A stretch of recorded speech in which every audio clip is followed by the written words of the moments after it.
Hello everyone, welcome back to KXAN Live. I'm your anchor Esmeralda Zamora, and today we're going to be sitting down with one of our KXAN interns to discuss her story that she has been working on throughout the semester and find out more details from this article that was published today. And with me to do this is our KXAN intern, Itza Martinez. Itza, thanks for joining me. Tell us, how are you doing today and how has your experience here at KXAN been?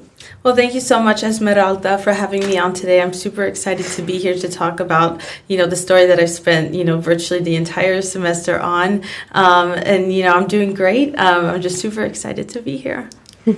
And you are working on a specific story about protests at the UT campus and how the university is supporting their students' free speech on campus.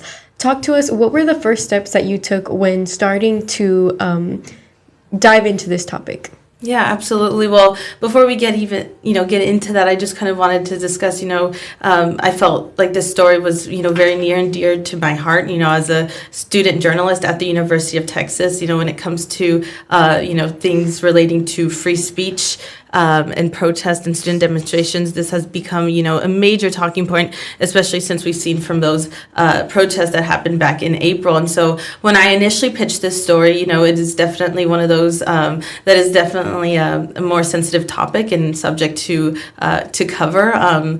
But, I had the support of, everybody here at the newsroom here at KXAN, and, I decided to kind of cast a wide net. And so I was able to reach out to the unit director, Joe Lambruto, for an interview. I also reached out to several other student organizations that have benefited from partnering with the Event Readiness and Response Unit, and also student organizations that kind of feel, other strong feelings about the unit itself. I was also able to talk to a law professor as well from the University of Houston Law Center, and so just kind of casting a wide net and sending out those emails early, and also just being very vigilant and reaching out and being very proactive, whether it's through social media, even on your cell, and things like that. And you said you spoke with the law professor, you spoke with somebody with the university, you also spoke with students. And what were some of the things that stood out to you during this reporting that you did at the university regarding your story? Absolutely, yeah. So one of the things that I thought was the most interesting is, as we know, this Event Readiness and Response Unit, Joe Lambruto began his term in July for it, but it officially rolled out back in September. So it's just been around for just about 3 months or so, nearly 3 months. But what I thought was the most interesting about, my reporting was that the Office of the Dean of Students at the University of Texas has actually had demonstration response for the past 15 years. However, it's always been a part-time role. And so this new unit they created back in September is very much a full-time role. So now there is a team of people. It is no longer just something that is split up with the various people, across the department. This is an entire team dedicated to, kind of providing the educational, knowledge and rights regarding student protests. And you prepared a piece of the interview that you did during your reporting. Who are we going to be listening to? Who are we going to be listening from, and what are we going to be hearing? Yeah, so the piece that I was able to cut together for you today, it's actually Professor Emily Berman. So like I mentioned earlier, she is a law professor at the University of Houston Law Center and has a background when it comes to, constitutional rights. And so she kind of gives her brief overview about what she believes, having that strong law background about the new unit. And so take a look. So I think the university should get credit for sort of thinking through how can we handle these well. But again, we're definitely through the details about how they get enforced, and everybody also needs to be aware of the sort of downside risk of deterring people from exercising their constitutional rights. So I think the university should get. Yeah, there we go. There we have it. And what was it like talking to her about this subject? I mean, it was really interesting to kind of hear her analysis. Like I mentioned, she has a lot of background with constitutional law and checks and balances and things like that. And so she had a lot of good, perspective on this issue, coming from, her background. I think, when it comes to the First Amendment and free speech, on a university campus, those lines can get blurred very easily, as we've seen. And, I feel like for a lot of students here at the University of Texas, and not even here in Texas, but beyond, there's a big kind of gray area as to what's allowed and what isn't. And so, that was also a big push as to why I wanted to do this kind of story, because I think it's important that students know their rights and what they're able to do, in a university setting. And my next question, you kind of already touched, but the university has had this response team before in the past. How is this new one different from that one? Well, like I mentioned, it's now a full-time role, so they have a full team. It's Joe Labruto and several other team members. And they have a new website as well that they launched, and it's also on the KXAN.com article that was published earlier this morning.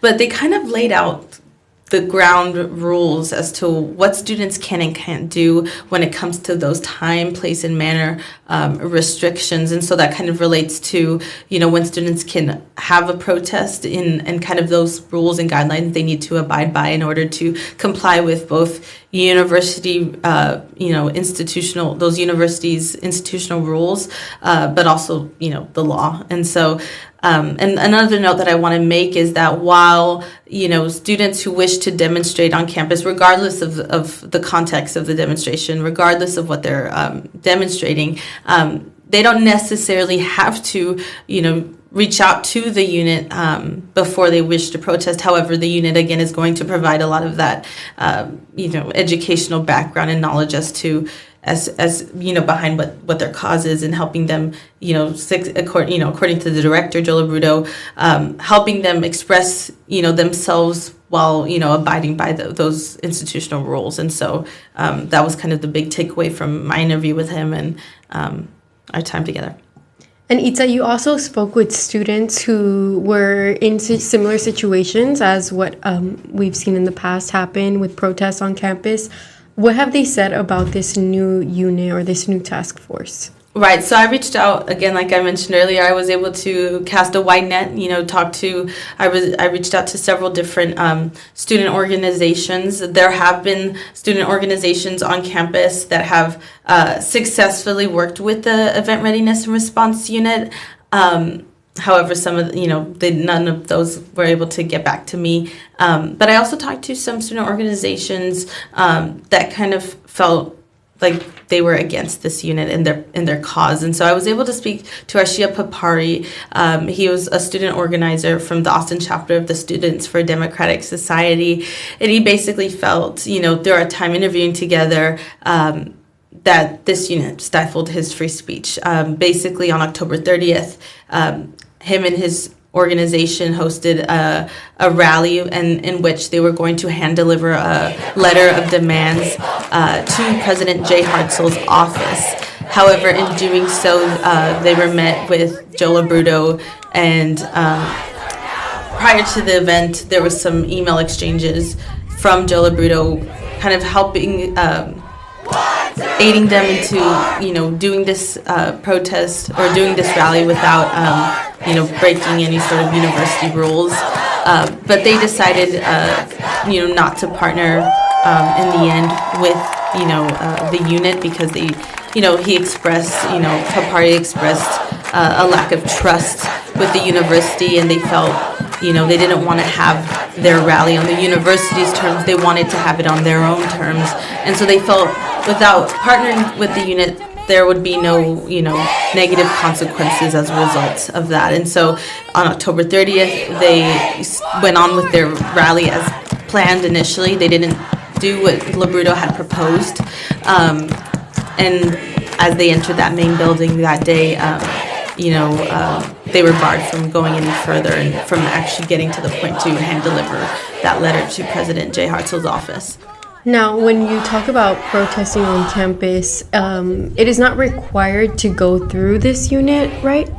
Absolutely. Like, the university is a public forum, but again, what is not optional is of complying with the university's institutional rules, and their policies and the law at the end of the day. Again, like I mentioned earlier, from Papari's, perspective, there are a lot of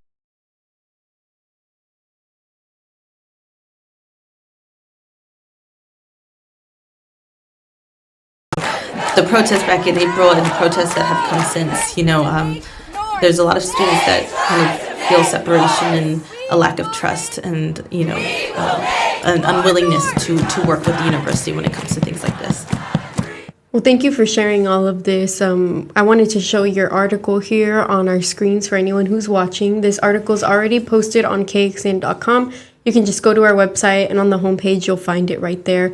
Tell me, Itza, what is on this article that we maybe didn't get to touch on that you want to feature for those viewers right now? Yeah, absolutely. So in this article, you'll kind of get to know more about, the unit and when it started and who, Joe Labruto is, his role before getting to be the director of the unit. But you'll also get to see some, information about, those time, place, and manner considerations that I mentioned earlier.